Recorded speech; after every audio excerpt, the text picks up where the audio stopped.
A biblical perspective on life, culture and current events. This is 2020 on Vision. This is 2020. This is Andrew McLennan, your host today. Really looking forward to this next segment. We have a very special guest with us. We're going to talk today about the ongoing challenge of churches keeping young people engaged with God and also with church. Sometimes we refer to this as shutting the back door in our churches. And, there's an alarming statistic which says about 35% of people who are young in church eventually leave church when they become fully fledged adults.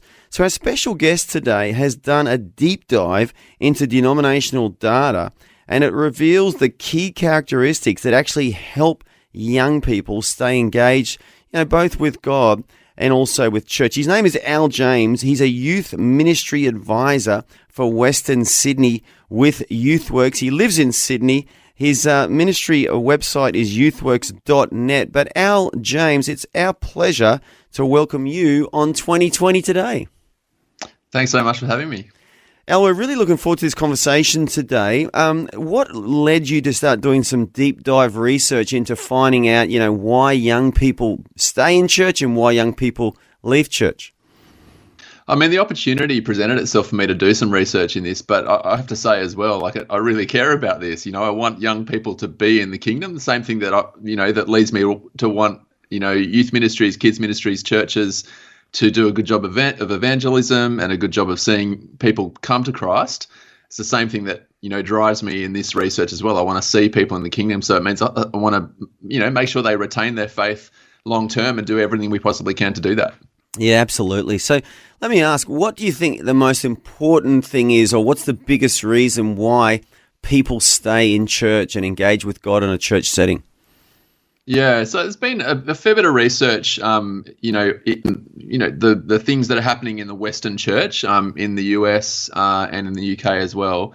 And as I kind of look at it, it's hard to kind of get all of that research and kind of go, well, there's this one thing. But as I look at it, I think the overall picture kind of presents like kind of an integrated faith, a faith that for young people really works in the world. And so, some of the ways you might see that is that where there's shallow discipleship, where people are ill-equipped for to live a Christian life in the world and with the challenges that are presented with the world, that correlates with young people not retaining faith, same as where young people are not kind of integrated into the body of Christ, are not, they're feeling segregated or they're feeling isolated in church. That also correlates with young people not retaining faith. And then where families are not vibrant hubs of faith, we see that becomes an issue for faith as well. And so as I look at those sort of three broad pictures, I think that they all point to the idea that young people are seeing faith present itself, and they're seeing a faith that is lived out and works in the world, and they're able to kind of deal with the challenges that the world will throw at them. Yeah, so give me those hot three things again. There was three keys you gave us. So just summarize the first one. What's the first one? Yeah, so the first one's shallow discipleship. So, the research sort of points to the idea that discipleship that leaves young people ill-equipped for the world that they live in is really kind of hostile to faith. And so, Chap Clark and Cara Powell talked about the idea of, when the gospel is presented, or when Christianity is presented as, this shallow understanding of the gospel as sin management, and kids unable to define Christianity. And, David Kinnaman puts it like this. He said the next generation's disconnection stems ultimately from the failure of the church to impart Christianity as a comprehensive way of understanding reality and living fully in today's culture. And, I've got a story. I used to be a high school teacher. I remember, taking a relief lesson and chatting to the kids. This is on the northern beaches of Sydney, and we're talking a little bit about what makes a Westie. The Westies. I remember the Westies, mate. What school were you in? This sounds like a very snobby Northern Beaches Sydney school. Which one was it? It was a Christian school on the Northern Beaches. You don't want to name it, do you? You don't want to name and shame, do you? But anyway, I'm getting the picture. Of course I don't. So what's a Westie? I'd love to hear the definition. What was a Westie? Well, there were various definitions. If you got the Manly Daily, you weren't a Westie, or if you lived east of Pittwater Road, you weren't a Westie. And so this is where it sort of started. Yep. That was my definition. I'm an old Manly boy, and if you lived on the other side of Pittwater Road, forget it, mate. I actually hated you, and as a non-Christian teenager, there was almost, well, there were cases of violence as well because we just didn't like anyone crossing over that Pittwater Road and coming onto the beach. But those were the bad old days, mate. I'm sure it's all different now. But yes, that was the second one. What's another reason why someone could be a Westie? Oh, right. Manly Daily, Pittwater Road, that kind of thing. But I remember talking to them and just saying, I got serious for a moment. Just said, the Northern Beaches can be a fairly insular and sometimes racist place. And the guy I was talking to pointed up the row and he said, yeah, because she's racist. And I kind of went, what? She's racist? And she said, yeah, I'm racist. And so, and this was she then went to talk about the experience that she'd had on the mission trip that the school had gone on. And I think my diagnosis of that was that, there was this Christian girl who was engaged in mission, but she wasn't able to tell the difference between the culture of the Northern Beaches and the culture of the kingdom.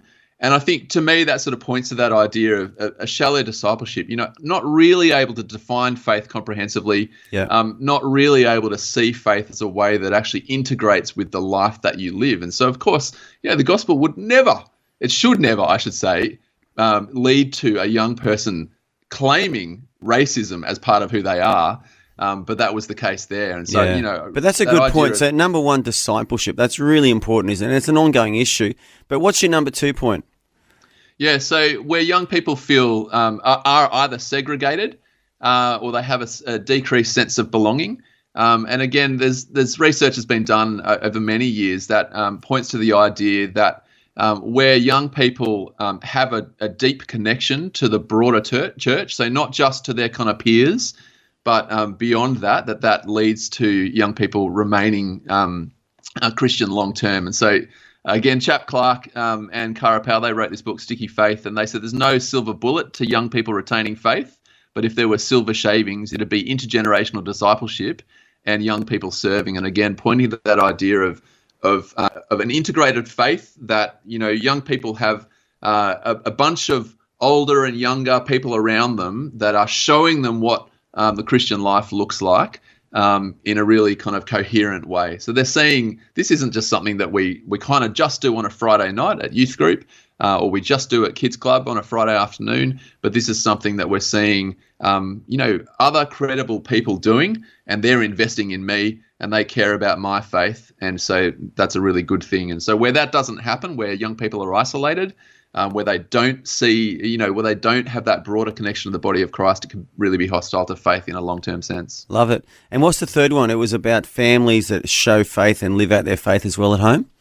Yeah. So Christian Smith and Amy Adamczyk, they wrote a book called Handing Down the Faith, and the key correlation to young people remaining Christian for them in their study was where parents talked about God at home. And so this wasn't necessarily, in a formal way where you sit down at the dining table and where you have a formal Bible reading time or a devotional time, but it was more in the ad hoc and impromptu moments. And so one of the great quotes in the book, it was something along the lines of, I won't quote it perfectly, but something along the lines of conversations about faith rarely started there, but always ended up there. And so it's this idea of parents and the home being a place where, again, they're seeing that faith is something that's lived out 24/7, not just on a Sunday. And so, they're seeing that parents have answers for the ways in which the world are kind of, the world is throwing different challenges that we're going to face. But the young people are seeing their parents and other people in their life dealing with those in a coherent way, in a way that really works. Yeah, so good. Those three keys, really good. Discipleship and being integrated into their local church, and also families living out their faith. I want to ask our listeners today, we're going to open up the talkback lines. If you got saved, or if you were a Christian as a young person, as a teenager, and you've stayed engaged with a local church and stayed engaged with God, why do you think you've done that? I'd really like to hear people's stories today.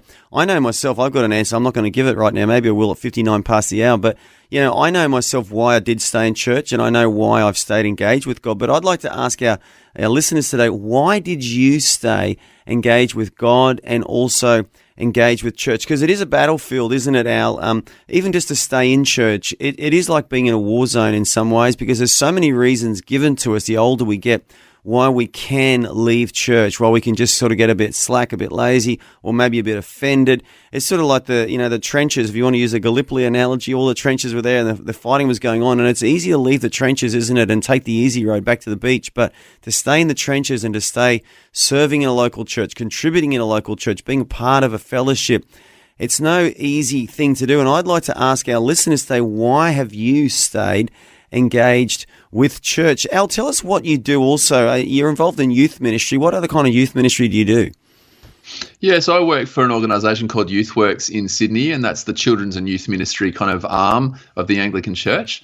And so I meet with youth ministers. I help train youth and children's ministers at Youthworks College as well, which is, obviously a training college for youth and children's ministers.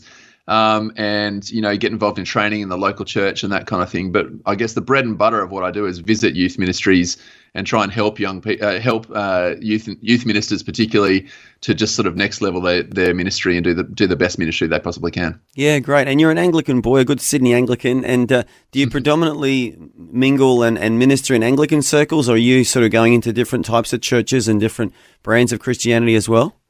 Yeah, I mean the bulk of the people that we interact with are Anglican, but we definitely spend time with others as well. So I was up in Brisbane not long ago, talking with the Presbyterian youth and kids ministers. There's a bunch of people on our team that also are involved in a whole bunch of different ministries with Presis and with Baptists and all sorts of things like that. We run a camp called LIT, Leaders in Training, where we train young people to read the Bible, communicate it well, and then also train them for serving in their local church. And that's something that we're hoping to see more and more in kind of a national setting as well, and different people getting on board with that. So sometimes that's with Anglicans, other times it's with others as well. But everyone's welcome, I guess, is the key message there. And you're open to visiting other churches as well. So there may be someone listening today, and you might have a youth ministry, or someone with a youth ministry looking for a dynamic young speaker. Well, Al James could be your man. He's got a real heart for young people, a real heart for keeping young people engaged with God. We've got a couple of callers, Al, so I want to go to them right now and ask that question. Anne, are you there? Yes, I'm here. I've been in church since I was about 15, but the church that I'm in just now, that I had to come back down to the Gold Coast, I've started in this church since 1985, and I've been there ever since. And why I go to the church is because that's where you find the fellowship with brothers and sisters, especially if it's a church that's in renewal. But also that's where you get to understand God and who He is, and you have Christian people who love you and care for you. And so, and God told us that not to stop us from coming together to worship Him, to praise Him, and also to have a unity with brothers and sisters who are like-minded, like you are, who follow Jesus. I love it. Al, have you got a response for Anne today? Yeah, I just think that's a really beautiful picture of what church is, and that's just so important for young people. The caller talked about the idea of kind of fellowship and being able to be with like-minded people, and I think churches do really well, and young people need this. Christian young people need this, that they need to be kind of fully embraced by the church. They've got so much to contribute to the church just by who they are, but also the things that they can do and the things that they can kind of contribute to the church. So I just think it's really beautiful, and I'd love to see more and more churches kind of having that for young people. Yeah, hey, Anne, we really appreciate your call. There's another caller waiting as well, but you have a super day, Anne, and that's really, really good testimony. Thank you very much. Yeah. God bless you, Anne. And we've got another caller, and I think his name's Andrew. I've heard that name before. Andrew, are you there? Hello. Do we have an Andrew? We have an Alison. Oh, sorry, Alison. There's an Andrew there somewhere as well. But Alison, why have you stayed in church your whole life? Well, I haven't my whole life, but what I mean is there's been a few times when I haven't been in church. But as I look back, on when I was a young person and when I came to the Lord, I was just on fire for God, And there was a sense of destiny in my life, always a sense of destiny. And I was involved with parachurch organisations very early. And that in itself, that sense of destiny has never left my life, so my whole life. And, of course, the church and the parachurch organisations were of tremendous influence on my life. You know, the pastors and other people who I looked up to and cause as such.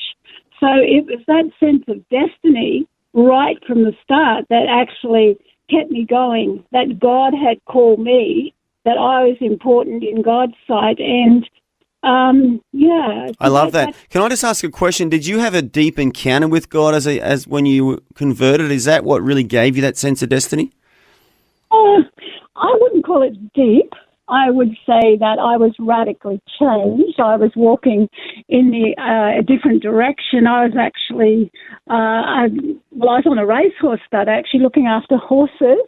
And, I was doing all the things that a young person would do, which were opposite to what my parents brought me up to do.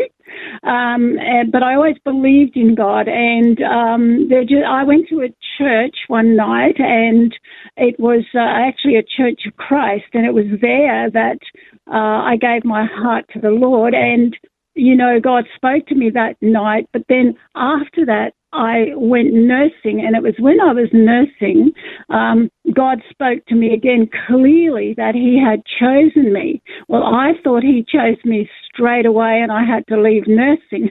Yeah, okay, that's a really, really good testimony. I just want to ask Al for his response to that. Al, that's another good story, isn't it? Yeah, no, it's wonderful. And I think like that idea of that destiny, that purpose, that idea of buying into something that's very significant and substantial. I mean, we want to be inviting young people into substantial faith. It's not just a club. It's actually significantly and substantially about the gospel, about God, about Jesus. And I just love, Alison, I just love the idea that you really caught that. You really understood that this was so significant that it was going to shape your life. And the stories that you've told, or the little hints that you've given about the idea that you're able to serve as well, that you as a young person were able to contribute to your brothers and sisters and to the church and that kind of thing by service, and that there were people in parachurch organisations and the church just walking alongside you and helping you. And I guess part of that as well is just it was something that made sense of life. And I love to hear that story. Yeah, and Alison, we really appreciate you calling. There's a few other people calling in, actually. This is obviously rung a chord with some people. But Alison, God bless you. Thank you for calling, and we'll look forward to hearing from you again. Thank you. Enjoying the programs. Loving them. Okay, awesome. Have a super day. We'll talk soon. And we've got another caller called Adam. Adam, are you there? Yes, I am. How are you? Good, Adam. What made you stay engaged with God and church? Well, the first thing is for daily Bible reading grandparents, watching them.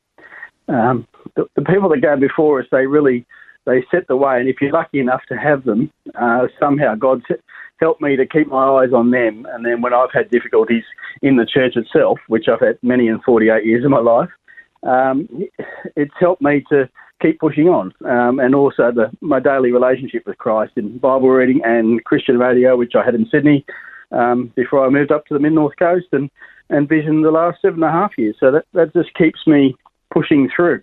Yeah, have you heard the story about there was a guy outside church once, Adam, and Jesus came along, and the guy was crying and crying and crying, and Jesus said to him, "What's wrong, son?" And he goes, "Oh, they've kicked me out of the church. They don't like me in there. I'm being rejected." And the Lord said, "Oh, don't worry about it. They've done the same thing to me." So, I think that there's a bit of truth in every joke. That, look, we do have tough times in churches sometimes, and that's for parishioners as well as ministers. It's a battlefield. And, Al, what's your response to that, mate? Some praying grandparents, some godly grandparents have helped Adam stay on the straight and narrow path. Yeah, well, I think that's incredibly encouraging, because we do know that when parents talk about faith when at home, that's a significant thing. But quite clearly, there's more to it than just that. But when there are people that you can look to, people that give you a good example of faith, that kind of show you that integrated faith, the way in which faith and life work together, that's very significant. So it's just encouraging. I think that's an encouraging story for, because there'll be people out there who are, young Christians whose parents are not Christian necessarily.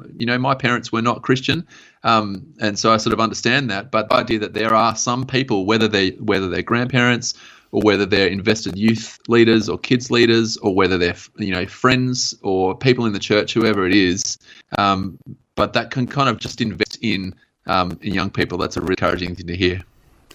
Good on you, Adam. So you're from Warhope, New South Wales, huh? That's correct, yes. Yep. Been up here 7.5 years, but it's been difficult too, trying to find a church. And I've been up here 7.5 years, only just really settling in now, in Port Macquarie Church, which along with my sister and wife and little girl. So you just got to keep persisting. But, the daily walk with Christ is what helps you to have the right heart to face after all your battles with people, even the battles with myself. You've got to have that daily walk with him, not just a Sunday visit, or it's got to be the home groups, it's got to be the Sunday morning and the whole thing together. I think the word for today a couple of days ago was the same sort of thing. It was talking about all the different things to fight off these battles, and fellowship is just one of them. But the daily Bible reading is a must. You can't see the church properly without seeing yourself properly through Christ, and that's what's helped me really push through. Well, good for you for fighting that good fight, moving towns, obviously cities in your new part of the world. And it would be easy for you to give up, wouldn't it, and say, this is too hard, I'll just sit at home on Sunday, read the Bible. But, good for you for persevering there, Adam, and connecting yourself to a local congregation, because, what I believe is that Jesus is in every believer, and so therefore he's in every church, and we've just got to look for him, haven't we? And we can see him in people, and we can see him in the worship and in the prayer and in the word. And yeah, you sound like a good man, and you're in a nice part of the world, Port Macquarie. I tell you what, I can't feel sorry for you, Adam, having moved to Port Macquarie 7 years ago. It's a beautiful part of the world. But Al, have you got some final thoughts for Adam? We've got one more caller after Adam as well. And anything else you want to share? Yeah, you talked about daily Bible reading, you talked about fellowship, all those sorts of things. I think just that idea of the multiple points of contact throughout the week. So whether it's the home groups, whether it's the daily Bible reading, whether it's the fellowship, even just a coffee with a believing friend, that kind of thing. I think there's something very significant about it not just being a Sunday thing. And that's obviously been a real encouragement to you and spurred you on in your faith. And that's what young people need as well. Good on you, Adam. Well, you have a good day, mate, down there in Port Macquarie. I believe it's got the best climate in Australia. That's what I'm told anyway. But always good hearing from you, Adam. You have a super day, and we'll talk again. Cheerio. And we've got another caller here, Al, and it is Carol from Queensland. Are you with us, Carol? Yes, I am. Hello. Tell us your story, Carol. What made you stay engaged with God in a local church? I got saved when I was 28. I'm 67 now. My mother died when I was 6 years old, and my father turned out to be a pedophile. So I grew up in an abusive home, and when I met Jesus, or Jesus found me at the age of 28, changed my entire life. And not only that, I'm Aboriginal as well. He helped me to put into perspective life and the world.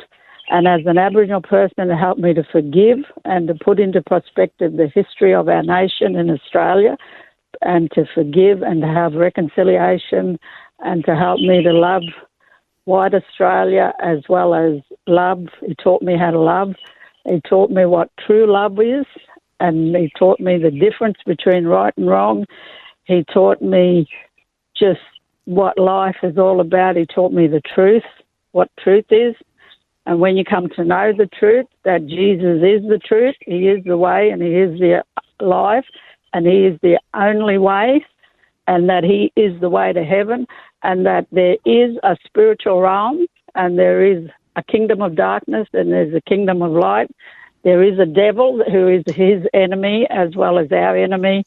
And when you begin to understand about the spiritual realm and begin to see how, life, it just didn't happen like evolution, but there is a spiritual realm going on out there, and there's a spiritual battle.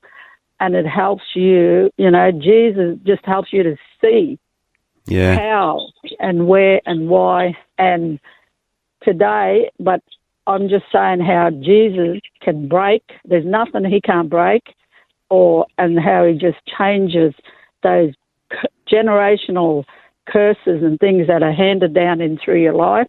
My children, I've got adult children, I've got grandchildren now going on to great-grandchildren.